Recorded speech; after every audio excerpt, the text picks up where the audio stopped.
What happens when we die?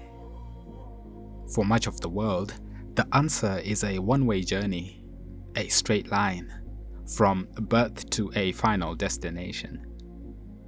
But what if that line was never a line at all? What if it was a circle? In many of the great spiritual traditions of Africa, death is not an end. It is a doorway, a temporary journey home before a potential return. This is the story of the living dead, the children born to die, and the divine spark that can never be extinguished. This is the Unbroken Circle. 1. A community beyond the veil.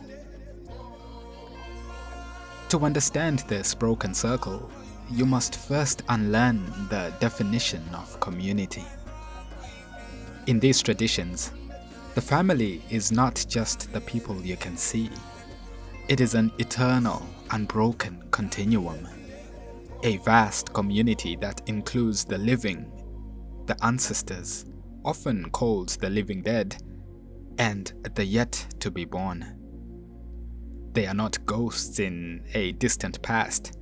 They are active, influential members of the family, participating in daily life from a parallel spiritual plane.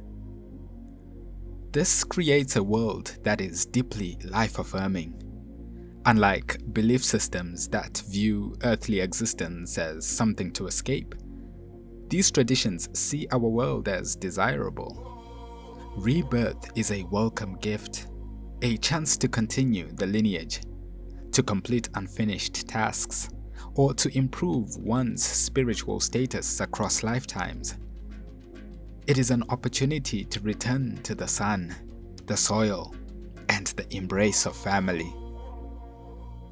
But this return is not guaranteed. It is a moral imperative, earned through a life well lived. The desire to achieve a favorable rebirth and one day become a revered ancestor creates a powerful incentive for ethical behavior and communal responsibility. Every action is weighed. Every choice has consequences that ripple through lifetimes. Because the soul you build in this life is the one you will carry into the next. You are here watching this because you're a seeker. You are drawn to the deep questions, to the timeless wisdom, and to the stories of the ancestors. But perhaps you've wondered, how do I connect this to my own life? How do I find my personal path? How do I start listening to the whispers of my own soul? This very question is why we created Ori Grove. We wanted to build a sacred digital sanctuary, a tool to help you move from learning this wisdom to truly living it. It's an app that helps you discover your soul's blueprint, your unique purpose. It's a well of wisdom for your personal questions and an ancestral stream to connect your stories to your lineage. This is more than an app. It is your personal oracle. If you feel called to begin your own journey, I invite you to try Ori Grove. The link is at the very top of this description. Now, let us continue. 2. The Paths of Return, Yoruba Cosmology. To witness the Unbroken Circle in practice, we turn to the Yoruba people of West Africa. They possess a highly structured and detailed understanding of reincarnation, known as Atunwaye, to come again. This is not a single, simple belief, but a profound taxonomy of the soul, accounting for the different paths the dead can travel to remain connected to the living. The most celebrated of these paths is Ipadawaye, the direct and welcome rebirth of an honored ancestor. This path is reserved for those who lived a good life, died at a respected age, and were sent on their way with the proper funerary rites. The identification of the returned ancestor is a meticulous process, confirmed through dreams, divination, and signs written on the body of the newborn. This belief is so central, it is woven into the very identity of a child through the names they are given. A baby boy identified as his grandfather's return will be named Babatunde, the father returns. A baby girl, Yatunde, the mother returns. The name is not just a label, it is a living declaration of the family's unbroken lineage. But not all spirits who return are welcome. In stark contrast is the profound tragedy of the Abiku, born to die. This is not an ancestor, but a cruel spirit from a circle of tricksters who willfully enters a womb only to die in infancy, repeating the cycle over and over with the same mother, causing unimaginable grief. To break this devastating cycle, families perform desperate rituals. The body of an Abiku child might be gently marked so that if the same spirit returns, it will be recognized and shamed into staying.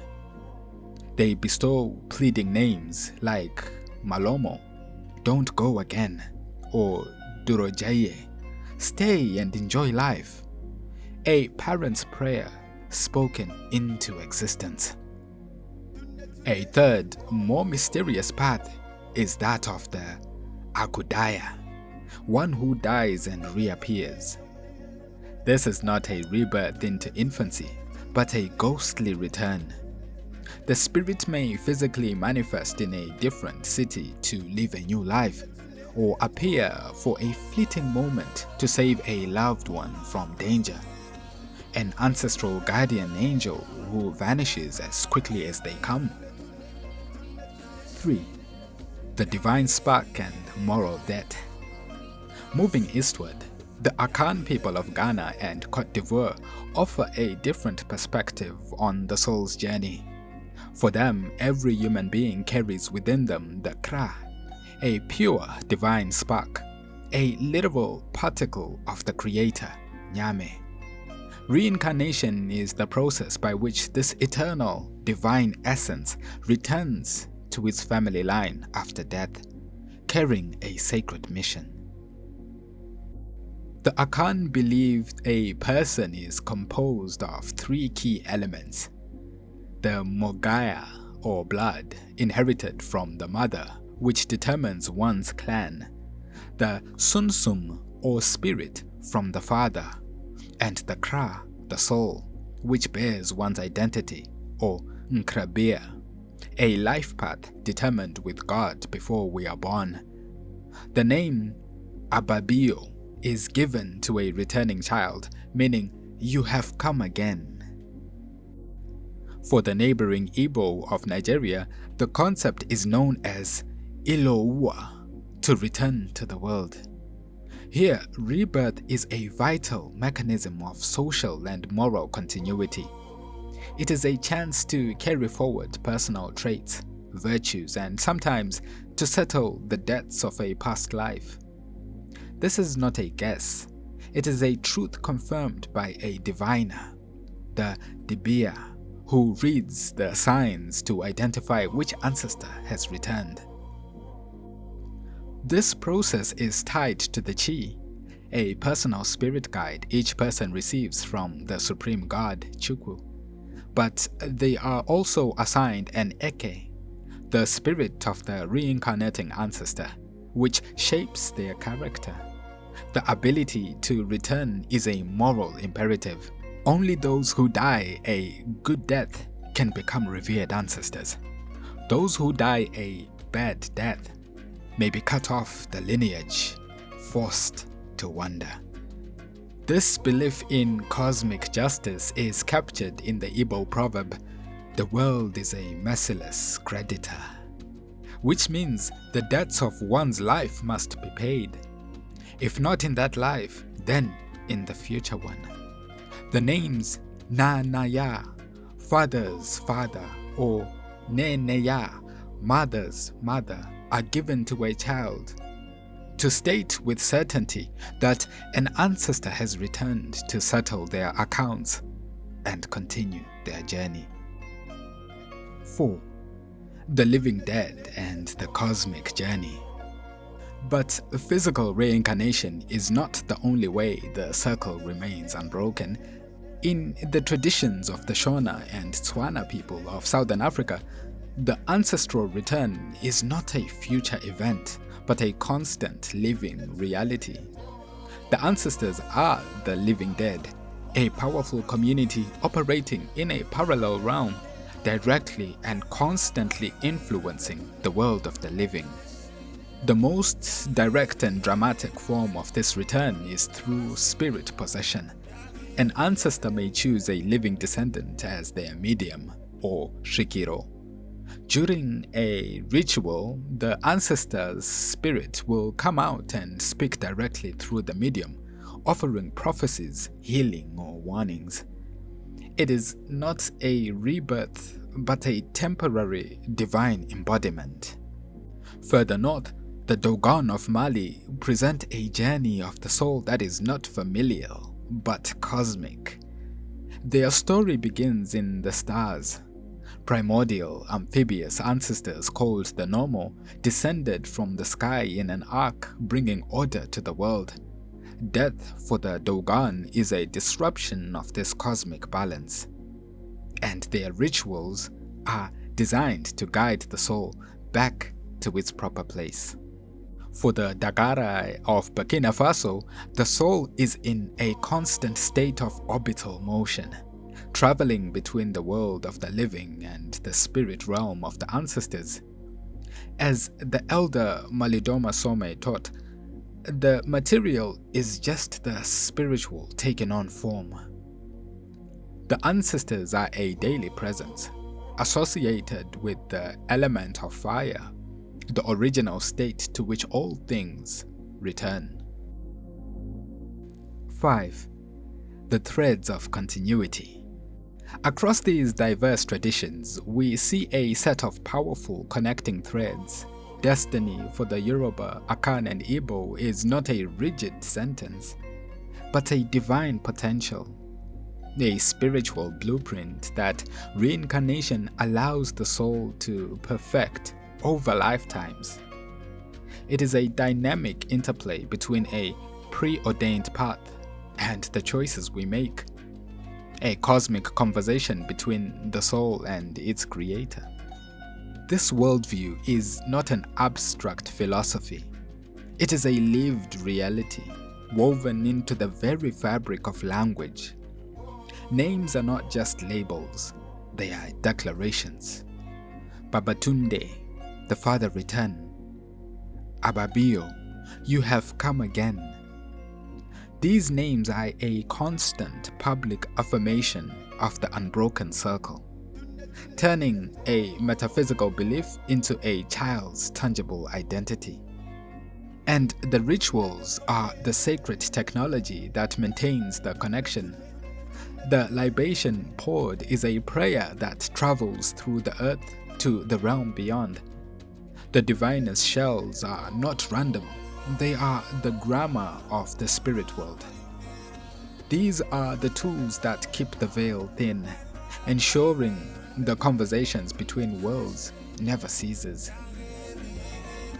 Conclusion: the living legacy. Far from being a relic of the past, this worldview is a vibrant living force. It has survived the disruptions of history, often coexisting with and enriching other faiths.